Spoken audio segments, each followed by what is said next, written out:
Hi, this is Julia with Stork'd, the podcast, which explores the many ways people build and define family. I'm here with Arden O'Connor. Arden runs O'Connor Professional Group, which addresses the needs of families and individuals struggling with addiction and behavioral health issues. As you will hear, in her 20s, Arden had leukemia, which has left her unable to conceive a baby naturally. And now, at 42 and single, she answers a lot of the big questions for herself about how she defines family and how she wants to build hers. In her case, it's a very interesting fertility journey. It includes putting a lot of pieces together, a lot of pieces of the puzzle together, and really creating a path that will lead to conceiving a baby. Her choices about how to go forward are colored by her family tragedy, her Catholic upbringing, and a lot of deep introspection, which I think you'll find very interesting. I'm really excited to share Arden's episode because to me, it really highlights the primary purpose of Stork'd, which is to provide stories that help us see all the different paths one can go to create a family, or in Arden's case, a baby. Here's Arden. Thank you for having me. Really excited to be here. Arden, could you tell our listeners a little bit about yourself? Sure. So I'm from the Boston area. I run a mental health consulting company. We work with families that have addiction, mental health, eating disorder issues, autism. I absolutely love my job and feel very blessed that that's the position I'm in. I have a very close-knit family. I have my parents and I have two brothers. One unfortunately passed away a couple of years ago, but the other one has a family of his own with his wife and two children. And I own two, soon to be three, very small toy poodle mixed dogs that are, for right now, like my children. I'm sure I won't use that phrase when I actually have a child, but feel very blessed to be in the position I'm in to sort of create a family in the way that I had hoped 2 years ago. That's so wonderful. We're definitely going to talk about those hopes. I love that you started by talking about your third puppy, which is one of the many ways that you're talking about expanding and building your family. Can you give us a quick overview of the other path that you're taking right now? Sure. So I am 42, never married. I am single and I feel like been dating my whole adult life for 30 years. No, I guess I can't be 30. I'm nodding like vigorously. Amen to lots of dating. But have been dating online for years. And, like many people, I was raised Catholic. And so I assumed I would meet somebody at some point in my life. I'd get married and have children the traditional way. I got diagnosed with acute myelogenous leukemia when I was, gosh, I should know the age. I think I was 26 or 25 when I was diagnosed. And so in addition to having obviously a very serious medical diagnosis, one of the major long-term side effects once you got through all the treatment was you weren't likely to be able to carry a child yourself. And so I went through some procedures to be able to preserve ovarian tissue with the hopes that I could use it. It turns out I'm not going to be using it to have my own child.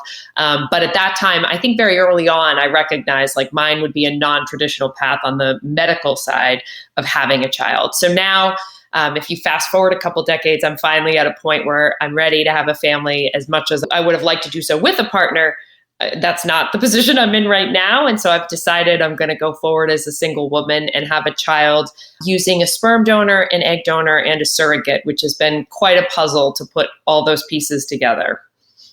Yeah, it sounds like a really interesting puzzle. I was just astounded because all of the conversations I'd had with either friends or others going through it have dealt with one piece of the puzzle or another. And you have the challenge of putting them all together simultaneously. Yeah, so my real hope would have been that I could have been genetically contributing to the child, however you want to say that. And when I got the leukemia at that time, the technology with the ability to freeze eggs that were unfertilized wasn't really that developed. So they told my mom as soon as I had the cancer, I knew I was going to get a bone marrow transplant. They said it would not likely be that I could get pregnant. And so she was trying to figure out if there was a way to preserve fertility right before. And they said you could freeze eggs, but when we thaw them, if they haven't been fertilized, there's a low percentage shot of using them.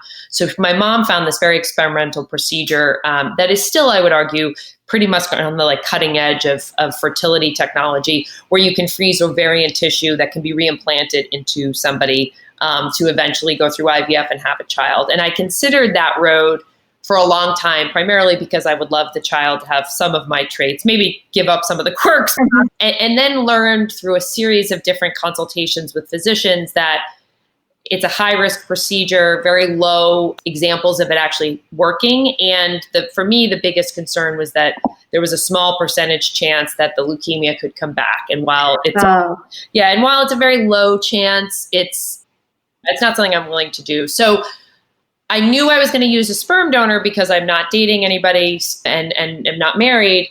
Then all of a sudden I realized I was going to need an egg donor. Again, they said there's a shot that I could carry the child, but it would be a higher risk pregnancy. And at that point I sort of said, it's already high risk what I'm doing. They basically have a lot of unknowns. If your body has gone through full body radiation, they can test your uterus, but they can't really give you with any degree of certainty whether or not you actually could carry a child to term. And so for me, going through surrogacy, while it's not a simpler option, it's less medically risky, which is what was important to me.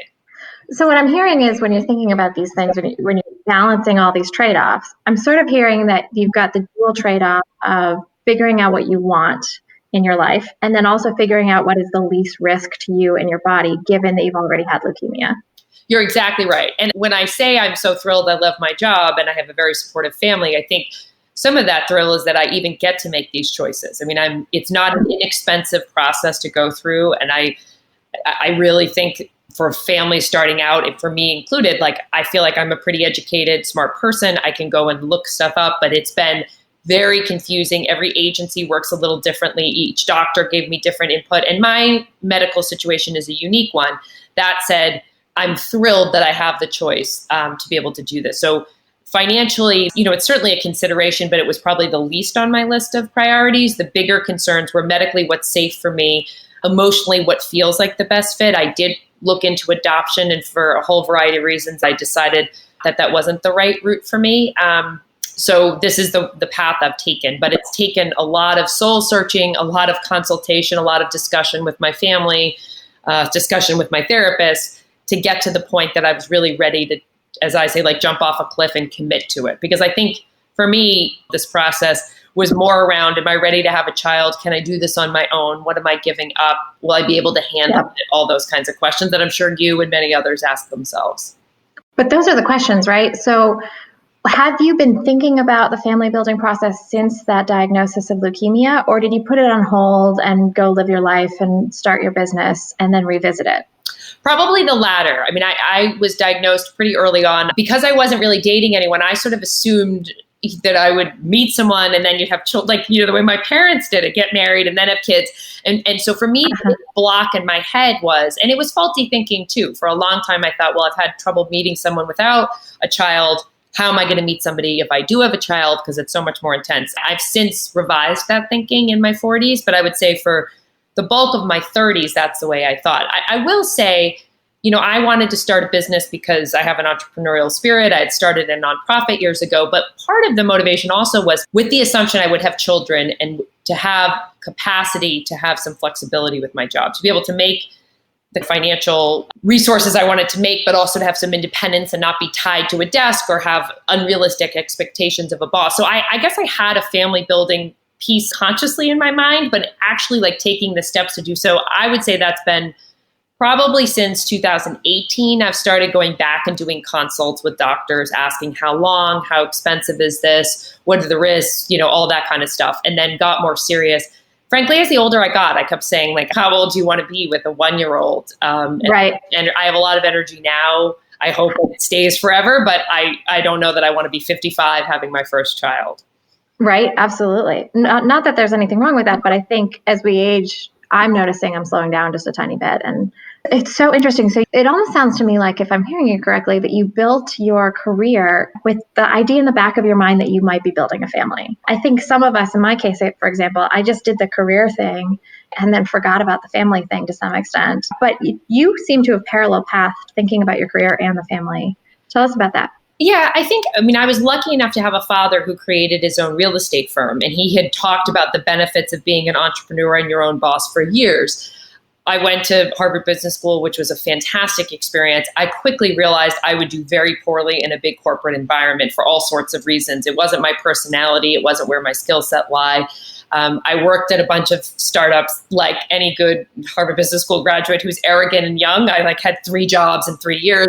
Harvard people are not arrogant. What are you talking about? Oh, right. And I'm putting myself right in that bucket. You always think you should be the boss on day 4, even though you have the information of an infant. So it very much jibed with my personality, but part of it was also that I liked the idea of being able to determine my own destiny. There's a lot of risks and a lot of things that fight against being a beneficial parent with running your own business. You're on call all the time. It's a lot of pressure, but I think there's some great benefits too. I can work from where I want to work. I can determine my own schedule.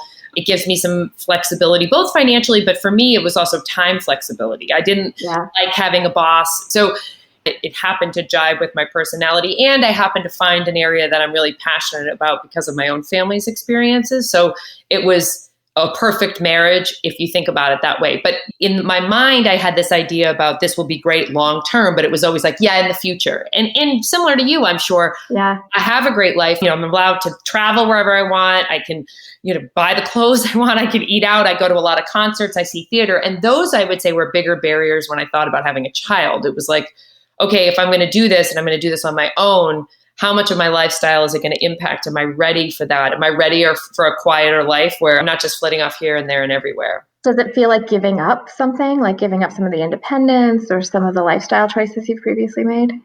So I'm sure it will when it comes. It's very hard for me to talk about it in the hypothetical, partially because I have some friends I see them with their children and the way they live. And I'm I could see doing that. And other family members and friends who I think oh my gosh, if this is what it means, I'm going to go crazy just because of the way they set up a schedule. I will say though, I'm 42 and I feel like I have gone to every concert I've wanted to go to 5 times over. I have traveled where I want to go. I don't think, first of all, that's gone forever. I think it's gone for a period of time. It may also be the influence of the pandemic, but I'm liking being home more. So I don't have those same fears in the way I would have at 35, where I was going out more. The chances that I'm going to be out on a Friday night at 11 p.m. at night are slim to none. I feel like I'm already starting to have a more insular, homey lifestyle. And especially with 2, now 3 dogs, you sort of committed to being at home more in general. So it doesn't feel quite like the loss. And it's so interesting because I also have had that sense where sometimes I'm at a bar or I'm out and I do it because I feel like I'm untethered by kids, so I should take advantage of it.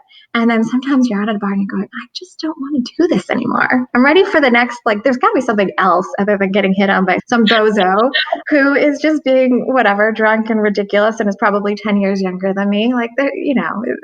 There's got to be something else. So you raise a really good point. I also did have this kind of issue in my head. I run this company that deals with really wonderful families, but with very tragic issues. Similar to my own, I had a younger brother who died of a heroin overdose. And so I look at what parents go through. And there is this fear for me of I'm going to be a single mom. What if my child has special needs? What if they have a mental health diagnosis? Will I be able to emotionally handle that? I think the flip side of that was just what you said, there has to be something else. There was a part of me that said, okay, if I give up all these things that are wonderful and I take the risk that this child could have some issues, the flip side of that would be, I didn't want to age 10, 15, 20 years and look back and say, out of fear, you didn't do something because you were worried that you had this wonderful life that you were going to give up. And from everybody I've talked to about who've had children, they've said it's the best thing they've ever done, despite all the challenges that come with it. And so that sort of rang in my head and resonated when I was making choices around this. And you and I have a lot of points of overlap. It's one of the reasons that we bonded a number of years ago in a professional setting and then took that professional relationship to a personal relationship. One of them is a sibling with an addiction. And the way it shaped me is, and I haven't really talked about it on the podcast much, it's a hard and raw thing to talk about, but one of the things that is always in the back of my head is I really want more than one kid. Mm-hmm. Has your experience with your brother's heroin overdose shaped the way you think about family, the way you want to design your family? Oh gosh, it would be impossible to say it hasn't. I always assumed I'd have more than one child. I am one of 3. It was an awesome number. I'm very close with my brother, Matt, who I adore. And I was very close with my brother, Chris, even in his worst moments. Jail, picking him up from a drug dealer's house, didn't matter. So I like the benefit of siblings. The older I get, the more I question is how much is doable? How much could I handle on my own? And I thought for a hot second about twins when we were going through this, and then talked to a couple agencies about the risks. And also sort of said, let's give myself like a chance to go through one, see how you feel, and actually take a breath rather than just adding more and more complication to your life. So I would love to do two. I'm sort of TBD on that, just because it's easy to talk about it hypothetically. I really won't know until I think first. The nice thing about the way you're doing it is without the biological ticking clock. There's an emotional ticking clock, but there's not a biological ticking clock because everything is being incubated outside of your body. You have the time to have as many kids as you choose. You're exactly right. So there's that piece. I think the second piece for me, and my parents don't like to hear this so much because they don't want it to influence my decision one way or the other. I mean, candidly, from a Catholic family to go about having a child this way is not a traditional path. And so it took some time adjusting, not only from a religious standpoint, but just from a wrapping your head around all the various pieces and the science of it that, it takes some adjusting. And it's still, I'm not going to say it's a work in progress. It's not totally complete. How did you do that? How did you wrap your head around this? So, I think I am a practicing Catholic. I didn't spend a lot of time, frankly, worrying about what the church's reaction to this would be for a host of reasons. One, because I didn't ask to be sick. I didn't ask to not meet somebody. This was the sort of position I was put in.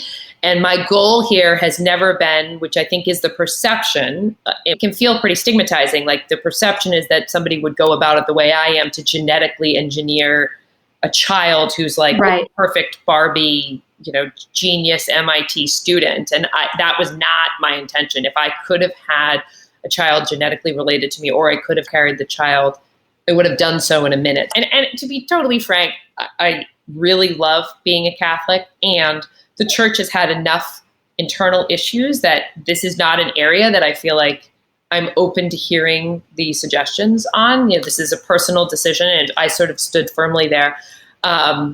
So that's how I got my head around it. I think I sort of understand the science behind what's going to happen, but I have to always ask because it's confusing to me. I think for me, what's been crucial is finding people you trust along the process, whether that is the egg donor herself, whether that is, the sperm bank for me has been the toughest piece to get my head around for the way they're run. And I was going to ask that. Yeah. So let's talk through the mechanics of putting all of the puzzle pieces together. And feel free to share anecdotes if there are any that are appropriate. But for me, I had a really hard time picking a sperm donor. How did you think about each one of these puzzle pieces? It sounds like the sperm donor was also the hardest one for you to pick out. It was the hardest because it's, for me, the most fear-inducing. There's really not a lot of regulation around how many times somebody can contribute, how many families they make. You see these stupid, silly movies that I've watched, Vince Vaughn and Delivery Man, where he has 103,000 kids, scattered off the universe. And then you read some much more sobering stuff around, I quickly looked at Donor Sibling, which is a website that sort of tracks all the sperm banks and lawsuits they've had against them. And you hear of these stories of banks that promoted a certain sperm donor who wasn't the person they said they were, or they got the sperm vials mixed up. Oh my God, it's so stressful to hear that. And there was one in the news this week about a sperm donor that the sperm bank had mischaracterized, and he had a lot of mental health issues and physical health issues, and he was not enrolled in college as articulated, and he was not, any of those things.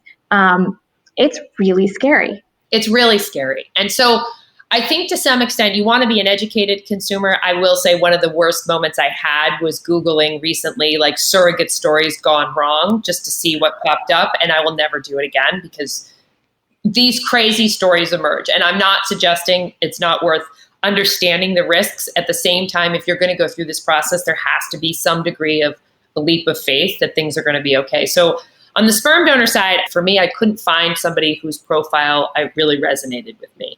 What were your criteria? What were you looking for in resonance? Were you looking for like somebody who felt kind or seemed really smart or was really hot? So, yeah.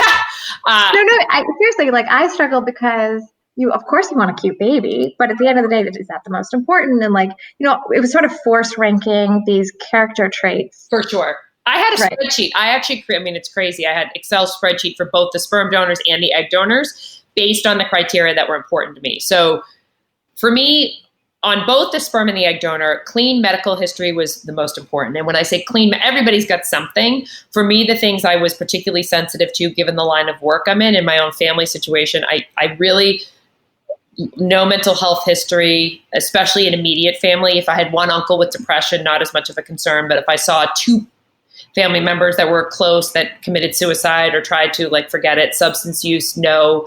I was particularly concerned about things like ALS, Parkinson's, because there is a genetic component. I was a little less sensitive to cancers, to be honest, because my family's I've had AML. My mother's had cancer 3 times. So we've had it in our family situation. So clean medical history was the first one. High intelligence was definitely the second one. And they probably were tied. And how were you rating intelligence? Yeah, it's really I really struggled. Yeah. I mean, test scores, I scored horrifically on tests and I scored really well on tests. So like, if you looked at my background, it'd be hard. Well, I would have ruled myself out, I joked, as a donor years ago, just because of my medical history. But so I looked at a combination of scores and then, what did they do for a profession? So I just chose, I found someone who was a PhD, and to me that was great. And he had good scores. I did listen to the interviews and I liked somebody who had a bit of a sense of humor and who was kind. I had a bias towards folks who were tall because my family is tall. I wanted somebody who was cute as a child. I think said the same thing, but that was really not the major criteria. Probably tall and a reasonable weight, because for me, I think it's, you want a child that's got the best chances of having a pretty healthy life. But I will tell you, I thought my criteria weren't that extreme. I thought, well, smart, clean medical history, tall, reasonably good looking. This can't be that complicated. And I got educated otherwise. It's like unicorn sperm, it's unusually good. Yeah. The woman who I worked with, who was lovely and worked very hard on my behalf on both, she basically said, this is not easy to find. And I was on the sperm side, because this is all being mixed up in a test tube. There's not a live person to test. So it's not like a husband or a boyfriend who you could bring in to retest and to double check that they didn't have something. You get what you get. And so I wanted somebody who had as clean of a genetic history as I could. And that's where the woman from this donor concierge group basically said, what you're asking for in the hypothetical doesn't sound complicated, but in reality, it is. Hard to find. And that for me was probably the most emotionally exhausting part of the process, was just going through. What were your feelings at the time? You're looking through donor after donor after donor. What came up for you? I mean, it was sort of this is my life now. I mean, forgetting my medical issues, wouldn't it have just been simpler if I met somebody on Match or at the coffee shop and I knew them and I felt comfortable? Because it feels like you're throwing darts at a dartboard. And, the other piece that came up is one of my physicians actually asked me, do you have a family member who could donate? And I was talking to her about it. And I said, for me, I actually think in a very weird way, which would have been something for us to wrestle with, the brother who passed away, as weird as it would have been that he would have been the genetic father and the uncle, he's somebody who I think I had enough of a relationship with that I would have been potentially comfortable asking him the question. It's like you're buying this stuff in a vial and you're praying to God that what has been presented to you is accurate. So you have to weigh that risk as a controlling person against the risk of how awkward would this be for our family? And I say it because his personality was quirky enough that I think we potentially could have navigated it. Wouldn't it have been amazing in hindsight to have a piece of your brother now? I think about it. I think about it as it applies to the child's name, which I would like to integrate his name somehow, because I miss him an extraordinary amount. And probably, there's a lot of things to feel sad about that he's not here. But one of my big regrets, and even the day he died, I started tearing up thinking about he'll never meet the child that I'm going to have. And his nephews won't know him the way we know him. So I will figure out a way to keep his memory alive. I've found some ways, but it's a sad part of our story for sure. I feel that when you're talking about that experience. Did you feel an added sense of pressure then to have kids? Did that change or shape or accelerate your journey?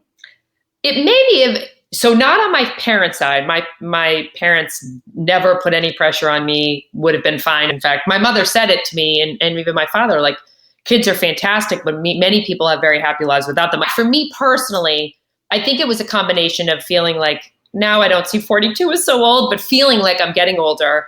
And yes, I would say there was a part of me that's okay, if I'm going to do this, it's not going to be The same as somebody deciding they're going to have a child, getting pregnant tomorrow, and 9 months later a baby comes. Like, this has been a 2-year journey, and I'm not even, the surrogate isn't yet pregnant. So I think with my brother's passing, I think the only other thing, and this is a cheesy thing to say, is you realize like there are no guarantees in life. You could be here one day, you could be not here the next, and feeling like I could be in a position to do something pretty wonderful. Tell us about the egg donor process. I was surprised to hear that the sperm donor was harder to select than the egg donor. Sperm donor for me was harder because you really don't get to meet the person. Like, they have ID disclosure and all this. So you met the egg donor. It wasn't just from a database. Correct. So I got to meet her via Zoom, mostly because of the pandemic. So it's not like you're besties with this person by any stretch. But first of all, your clinic meets them. So it's like, to me, the sperm donor is like a profile. It's a little like Match, but you never meet the person. And then you're asking, do you want to marry them? It's like, they're genetically contributing to your child. All you have are some pictures, the words of the bank, which we may or may not trust. And, you're praying that this person is who they say they are. On the egg donor side, like, your clinic meets them, they get medical records. There's the egg donor. So I met her via Zoom, which is not always the case. For me, I had been through a couple of different options. There were a couple that I liked before her. Both had medical issues in their history. One was a carrier for cystic fibrosis. One was a carrier for something else. I have, in my opinion, the best fertility doctor. She's very direct, very kind, but also she's probably a little bit more strict than some other physicians. And I like that. I hate that. I've interviewed a million physicians and then ultimately actually switched directions. And I literally said, I want the nicest person possible. This is emotional enough as is. I don't want anyone being tough with me. So she's not tough. She's extraordinarily kind, but her criteria are high. So she has rejected donors that other people, sperm and egg, may have accepted. And I said to her, I'd rather have you eliminate 10 and me select the 11th than be broader. But in any case, very similar criteria for me as the sperm donor, probably a little more emphasis on looks, if I'm honest. I originally wanted someone blonde. I got over that because I'm actually dyed blonde. So it doesn't really, but similar education, kindness. And I did get to meet her via Zoom with my mom and the owners of the egg donor agency. And I think, was it weird at all to look at somebody and think, okay, do you look like me? Do you look enough like me? You're going to be the biological mom of my child. Was that a weird sensation? Yes, it could have been a lot weirder had she been more uncomfortable. Like, she was just a lovely human who I felt like, I mean, there's always a financial incentive to do this. I think it's hard as a intended parent to say like, oh, this person's doing it just for the love of whatever. I think that's not realistic. But to the extent you could get a sense of warmth and comfort from somebody that you felt like is really doing this to help people in addition to whatever other motivations, that's what I got from her. So yes, it's weird. Yes, I have my own fears. I've already been reading books about like, how do you talk to a small child about being a donor baby? Because in the same way that there's a story around adoption, there's a story around this that you're going to have to tell. But it also was weirdly comforting. Like, I really liked her. She was kind. She was smart. I just felt very comfortable with her. It's interesting because in every step of the process you've described, you've been diving in and doing your diligence almost in like a really clinical way, like a very mathematical Harvard Business School case study way. And here, when you're talking about the egg donor, you're talking about the emotions of meeting somebody that was kind-hearted and warm. Yeah. So that's interesting. It's also interesting that piece was maybe the easiest one.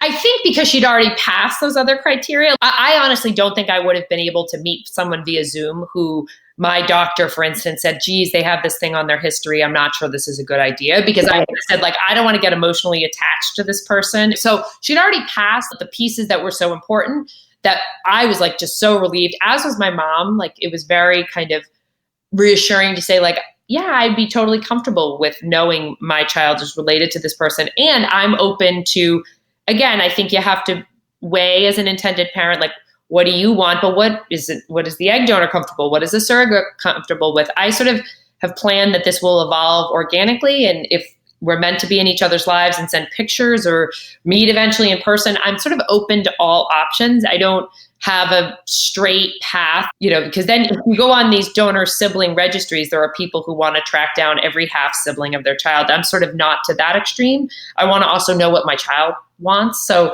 to me, on the genetic component, it was really important to have someone who was warm, because I feel like, yes, of course, she would love to have a child who's beautiful and brilliant and all that stuff. But for me, it's like, is the person going to be a good person? And I wanted to be able to look in the eyes of someone and feel like, okay, this is someone I would have befriended. Good feeling, right? So the egg donor piece sounds like one of the moments where you tapped into your emotions the most. Yep. Where else were you leading with emotions and not necessarily with your analytical HBS brain? I mean, I think to have a child, to finally jump off the cliff and say, I'm going to do this, it had to be an emotional decision. Because if you're using your HBS rational part of my brain, the answer would be like, no. I mean, you're single, you have 2 dogs, getting a third, like you own a business. I mean, I experience loneliness as everybody else does, but I feel like I have a life full of family and friends who I see all the time. It is a very full life. So like a rational person, I would argue, would say like, why mess all that up potentially? Why mess it all up? Why are you doing this? Yeah, I mean, I had sort of the same inclination, but I always envisioned having a family. And I think, to your point, I think some of me forgot about that along the journey, because you become distracted with like, I'm going to go to Africa and how fun will that be? All of a sudden, I remember like, oh yeah, you actually created this business with the idea you'd be a mom and you could take some time off, or you could have a more flexible schedule. You get into your head about all the rational stuff. And then finally, I do think the world is changing. I've had, other friends, family. I know a doctor who decided he was going to have a baby on his own. So you see these other models before you of people who have had to put these pieces together. I will say, if you've gone through this process, people have been extraordinary. I met a single mother by choice who was an attorney and decided at a certain age she was going to do this on her own. She met me for coffee at Starbucks. Like, I have been emotional talking about it. Like, I've been in awe of how generous people and supportive people are. And I know there are people who judge. I get asked all the time, why didn't you choose to adopt? Why not this? Why not that? And I'm very honest about it. You have an answer for that question, that very difficult why not adopt question. I do. But for me, learning about adoption and learning, it's not the same as it was years ago. It's much more complicated to do it internationally. I was fine doing it domestically. I was fine with the transracial adoption. But there's still a lot of unknowns, whether the mother has had a substance abuse history. There's a lot of mothers that have. That really scared me. So my firm deals with addiction and mental health, and my brother was a heroin addiction. I'm trying to maximize the chances that I have a healthy child. And it felt, and I'll be honest, the adoption agencies were very honest with me. I'm not as desirable of a candidate as people who are married.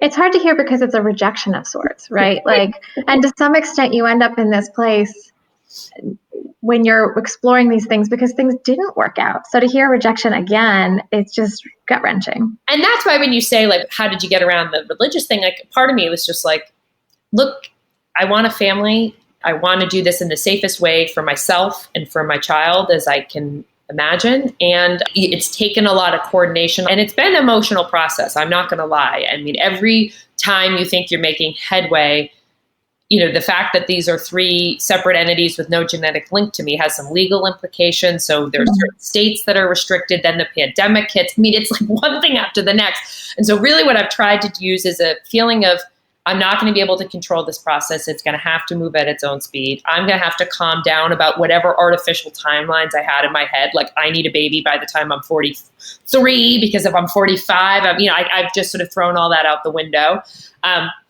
And I've also had to have like a sense of humor about it. I mean, there are pieces of this process that are very amusing. What? Like, give an example of something that's funny. I mean, some of like... Maybe because I'm in it, I'm failing to see the humor right now. I mean, so I find, dark humor in a lot of things. I've even found it in our family's history with my brother and his addiction. I mean, the first time I had heard from a physician in the process that I could potentially, using the ovarian tissue, be like actually get leukemia again. It came when I was in a dingy Boston hospital. I'm not going to say which one. And to me, that was probably the most devastating part of the process, because it was like in my head, I'm like, I'll have to get a sperm donor. I'll figure that out. I have to get a surrogate, but at least the child will look like me or have some of my traits or whatever. Your option goes away. The backup plan is the word I'm looking for. Exactly. Yeah. So I come out of her office and I am deathly afraid of rodents. Like really, I freak out. And a mouse ran across the hospital. And I remember being like, okay, child's not going to be related to me, mouse running across the hospital. That's a sign, right? If you're one of those people who asks for signs from the universe, and one of us on this phone call may do that, then a mouse running across your feet in the moment you've had bad news to validate or confirm that this is definitely not the path. Today sucks and there's no way around it. So that's been funny. So somebody would say something that was funny, and afterwards I'd say to my mom, like, let's just go get a glass of wine and just laugh that this is like what we're in. And even I will say, like, I have watched Baby Mama probably 150 times, that silly Tina Fey, Amy Poehler movie, because I'm like, it just makes it a little bit more amusing, like the idea of using a surrogate. And maybe some people would say it's an avoidance strategy, but there is a sense of loss. Like, I'm not going to be genetically related to the child. Child isn't going to come out of my stomach. Like, there is a part of me that's like, it's very sad. And so when you see it, for me, reframed, there's a bit of like, okay, you can kind of wallow in the sadness about it. And sometimes you need to do that. I'm not dismissing that. But I also can kind of laugh and again, come back to like, I'm in the position to be able to make these choices. And thank God for that, because there's a lot of people who have spent every dollar they have on the last round of IVF and are still in a position that they're very sad. So I'm going to ask a couple follow-up questions. Just to go back for a second, you used a really interesting analogy and you used it twice. I picked up on you saying it twice, and that said, jump off the cliff. Yes. Now, there's other analogies you could use. This is a long journey. You could say, the beginning of climbing a mountain or some other something. But what about this feels like a cliff? And what was the thing that ultimately pushed you off of it? So for me, the reason I say it was a cliff, it was getting I would say the three things holding back for me were, I'm never going to meet anybody because I can't meet somebody without a child. So who's going to want me with a child, which is faulty thinking all over the place. But I could not get that through my stubborn head in my 20s and in my 30s. And now, I don't know, maybe it's just being on Match for a whole lifetime. You're like, I don't care if people don't, I don't like many of them. So that was the first piece. The second piece was this, can I manage this on my own? Can I manage this if the child has special needs? How will I handle it? How will my job handle it? What can my parents do? Blah, blah, blah. So that was the second piece. And what will I be giving up? I guess that was the third piece. Like, am I going to destroy a life that I like? So once I could get myself around those three humps, I kind of worked things out in my head. There's a benefit that I also had a lot of preliminary conversations with women I knew who were single mothers. Do you have an au pair? Do you use a nanny? How do you handle work? Did you give up your life? Do you never think you'll meet anybody? Blah, blah, blah. So I kind of worked through the process and that's what really got me the guts to jump off the cliff. It's so interesting because that process that you're describing right there, that talking to everyone about every like little last detail is what generated this podcast. It was like, well, if I'm having these conversations anyway, and they're so interesting, like this one here, maybe I should just share them, see if anyone else finds them interesting. You've talked about your mom a lot in this process. It sounds like she's almost your co-parent or the person who is the one you rely on most in the journey. What is it like to use a mom and not a partner in that? So I'm very lucky. I have a very progressive mother who's been supportive about this the whole way through. I feel like she's the best mother in the world with all the quirks that mothers come with. I can't speak to what it's like to have a partner to do that role instead of a mom, but I'm very lucky and she's really let me lead it. I think she would tell me if she thought I was jumping off a cliff that made no sense, but she's also not going to be hyper controlling around, well, I think you should go this way or that way. She's more just been there as a sounding board, which has been really, I think I still could have navigated it. It would have been emotionally more draining for me if I didn't have her support. I don't bring her into every single conversation, but I bring her into the ones where I'm like, do you think this is the right surrogate? Do you think this is the right egg donor? We need a gut check or a second opinion. Yeah. So if you were going back and starting this process again, or if somebody in our audience is listening and thinking about starting this process, do you have any piece of advice you wish you had known? I think, to the extent you can, and I've now come around to this, like celebrating the small moments. Like for me, I will have probably my own private party. I'm not a big fan of showers, baby showers, wedding showers, any type of shower. So I'm not planning to do that. I will really, really be excited when a surrogate is pregnant and it feels like it's, in a shorter term it's coming around. But I think even in the process of solidifying a surrogate, solidifying an egg donor, I'm trying to like celebrate those moments, because as artificial and as weird as this process has been, and it is just that for me, I think they're worth celebrating. I don't want to look back on this time and say like, you were so ready to get to the end of it, or you were so nervous about what everyone thought that you just kind of rushed through it and were embarrassed and that kind of thing. That's great advice. Thank you so much. Well, okay, so there's one question we do to wrap up, which is, in a word, or if you must, a couple of words, a sentence, how do you define family? Anyone who makes you feel loved. Oh, that's beautiful. Thank you. Okay, anyone who makes you feel loved. Arden, you've talked a little bit about your work today, and if somebody were interested in contacting you, either in the context of addiction services, you do much more than that too, or just to ask more questions about your story, et cetera, how can they find you? Sure. So we're on the web. It's O'Connor Professional Group, www.o'connor, O-C-O-N-N-O-R-P as in professional, G as in group.com. And you can send an email there. I'm happy to talk about behavioral health stuff, and I'm also happy to talk about my own journey. It's been a long one, but I'm really grateful to be on it. It's a really exciting one. Thank you so much for sharing your story. It's different from many that I've heard, but has a lot of similarities. Thank you. Have a great day. Awesome. You too. Thank you so much. Thank you for listening to Stork'd with your host, Julia Carroll. This podcast is changing the conversation around the ways people define and create family. For more information, visit storkedpodcast.com to sign up for our newsletter. And while you're there, leave us a message describing what a modern family means to you. That's STORKD podcast.com.